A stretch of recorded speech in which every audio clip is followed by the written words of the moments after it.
Let me paint you two pictures and you might see yourself in at least one of them. Your teenager comes home from school and goes straight to their room.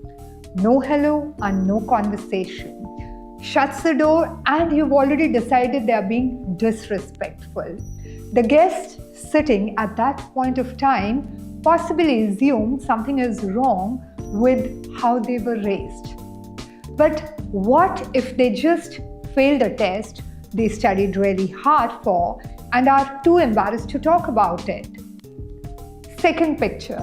You are at a dinner party, a guest arrives, finds a corner, takes his drink, and barely joins any conversation. The other people in the room have decided that this person is arrogant, unfriendly, thinks he is too good for this crowd. But that person finds social situations exhausting and overwhelming. Nobody in that room knew what it took for them to even show up. Two completely different situations, one at home and the other at a social setting, and yet what is identical in both of them. In each case, nobody read the situation. Everyone assumed. They took a small piece of behavior, filtered it through their own fears, their own past, their own assumptions, and manufactured a complete story, and then believed that the story was the truth. This is what experimental psychology calls the problem of objectivity. And here is why it is called that. Objectivity simply means seeing something for what it actually is. No filters and no interpretation. Just the truth in front of you. But here is the thing, as human beings, we almost never do. Because each one of us carries a personal lens. And this lens is built from everything we have ever experienced, every hurt, every assumption, every belief we grew up with, every expectation we carry into a room.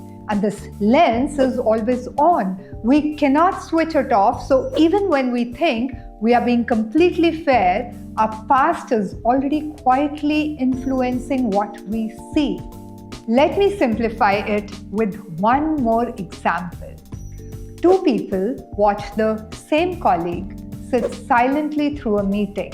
One thinks she's not confident, she has nothing to say. The other thinks she's careful, she speaks only when it matters.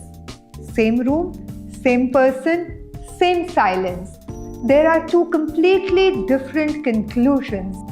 Neither of them is making it up. Both of them genuinely believe what they see. And that is exactly the problem.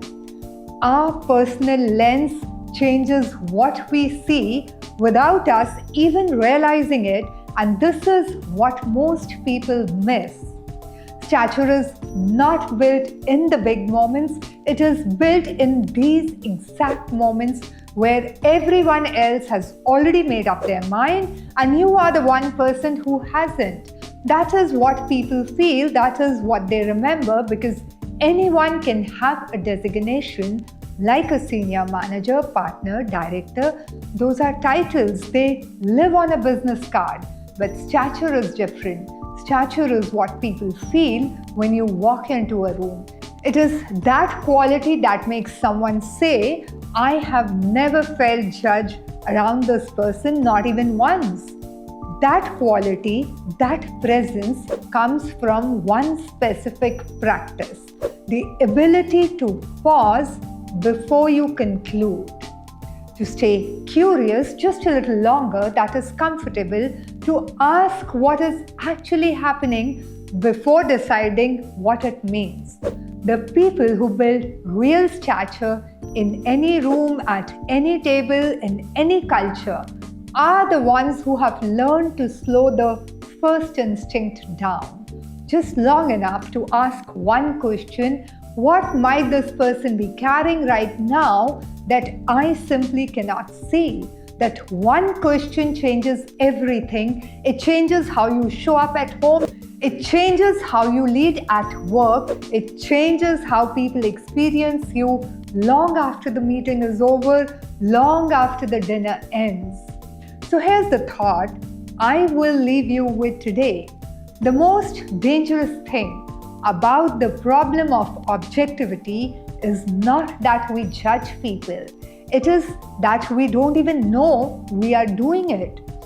We call it reading the room, we call it gut instinct, we call it experience, but most of the time, the judgment feels like perception, and that is exactly what makes it so dangerous. I'm Jaspreet Kaur. This is Stature Beyond the Title. A new episode arrives every week. Subscribe so you never miss one. And if this episode stirred something in you, share it with one person who needs to hear it.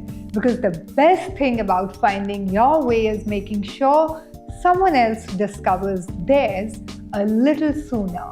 I'll see you next week.